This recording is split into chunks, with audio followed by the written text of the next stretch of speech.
नाशिकच्या पंचवटीत jogging track असलेल्या Shrikrishna garden समोर साकारलाय 7 मजली देवीदास हाईट प्रकल्प। मग येताय ना आजच आपला फ्लॅट बुक करायला देवीदास हाईट्स मध्ये। आमचा मोबाईल क्रमांक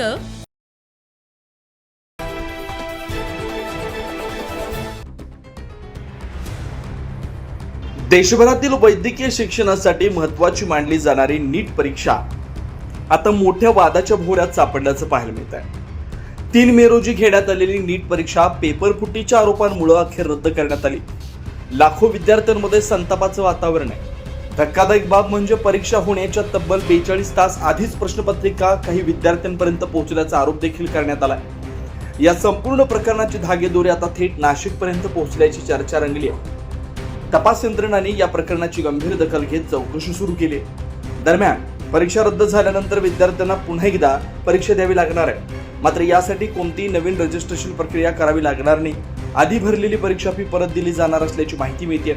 या पेपरफुटी प्रकरणामुळे विद्यार्थ्यांनी पालकांमध्ये मोठी नाराजी पसरली। विद्यार्थ्यांच्या आयुष्याशी असा खेळ थांबवावा अशी मागणी आता जोर धरू लागली। राष्ट्रवादी शरद पवार गटाचे आमदार रोहित पवार यांनीही या प्रकरणावर संताप व्यक्त करत ट्विटरद्वारे कठोर कारवाईची मागणी केली आहे।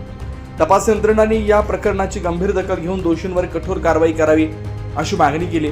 त्यामुळे आता पेपरफुटी प्रकरणातील संबंधितांवर कठोर कारवाई होणार का आणि यापुढे विद्यार्थ्यांच्या अशा प्रकारे होणारे खेळ थांबणार का हे बघणं महत्त्वाचं असणार आहे। 9 न्यूज महाराष्ट्र ब्युरो, नाशिक।